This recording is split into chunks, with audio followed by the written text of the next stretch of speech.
So, good evening everyone. So, my topic is item difficulty and item discrimination. So, continuation na siya Saraga. So, kindly read everyone.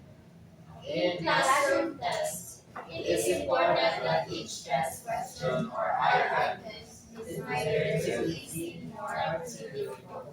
According to Ramadan and Rudy, most test makers prefer items with difficulty between 20 and 80, and the average difficulty should fall between 30 and 60. So, when we say item difficulty, it measures how many people get it right, and for item discrimination shows how will it separate high scorer from low scorer.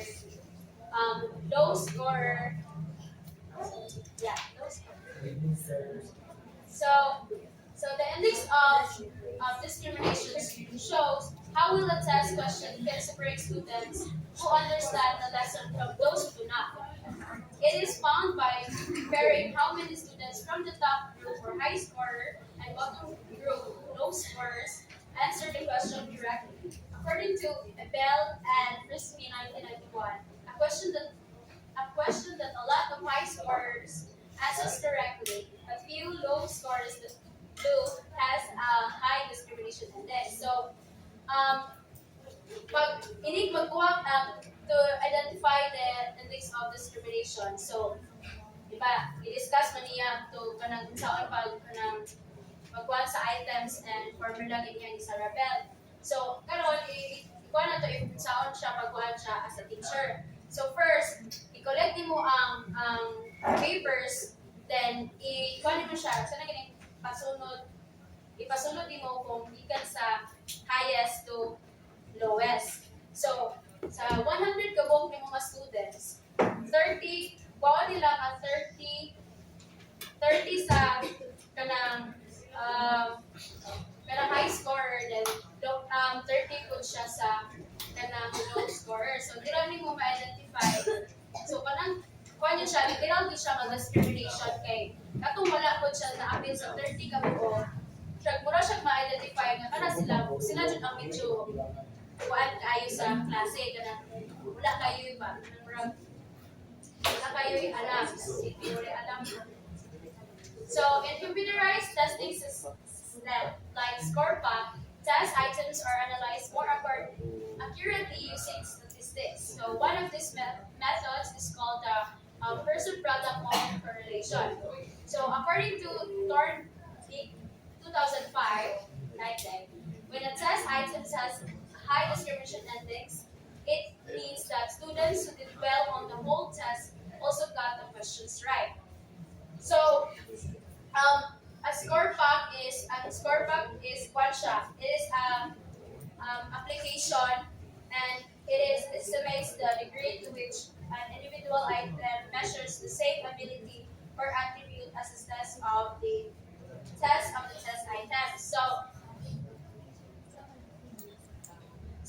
dira po nimo when we say sa items of difficulty, dira po nimo ma-identify if ang item or ang questions is kanang na construct siya og tarong if tanan ay halos even ang mga low scorers kay mga correct pud ana na item. Gets it? So classification of discrimination index values. ScorePack uses specific index values to classify the quality of item discrimination. So good above 0.30, fair between 0.10 and 0.30. Poor is below 0.10. So, wala siya ang kuan. So, the index value good, fair, and poor, action recommended is keep the item is solid, and fair, keep both but review or improve. The item is acceptable but check for ambiguities. Poor is discard or revise. The item is ineffective or low. So, diri siya, items of difficulty. Ang question, yan ay ma-identify din mo, ay kani siya, ang score background siya, makakuhaan if ang item is good ba siya, fair, or poor. So, kung good ang item, so i-keep na siya ka question, ay i-keep na siya, hindi na siya angay i-revise, hindi na siya angay ilisan. So, kung fair po, need siya nga, i-keep siya, but kailangan siya nga i-revise. So, poor, magdepende pa na siya sa question if kailangan pa siya nga i-revise or either i-discard na lang or mag-make na lang ng another item.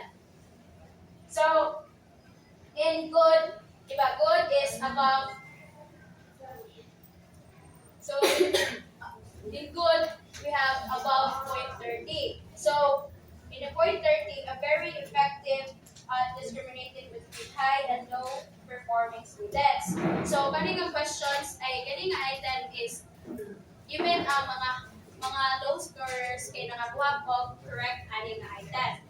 While in fair kay moderate discriminatory power. So, means kanang nga items is ang nakakuha lang og saktoan is kanang gamay ra pero kailangan sila sa usa ka klase murag wala na kaabot ito nga ang nakakuha og saktoan ng items. Sa fourth pod is mahihap ra pod siya either na sa mga nagi na mostly sa mga high scorer or mga high performer ng mga students ang nakakuha og correct ana questions or item. So, this item successfully differentiate between the high scoring and low scoring students. So, the high scoring students 80% correct were substantially more likely to get the answer right than the low scoring student 50% correct. 50% correct, the item is performing well. So, mura na siya if maingon ta sa item of discrimination and discrimination good siya kay ma-kuha man mo diha man ni ma-identify if ang students is high scorer ba siya or low scorer or high performer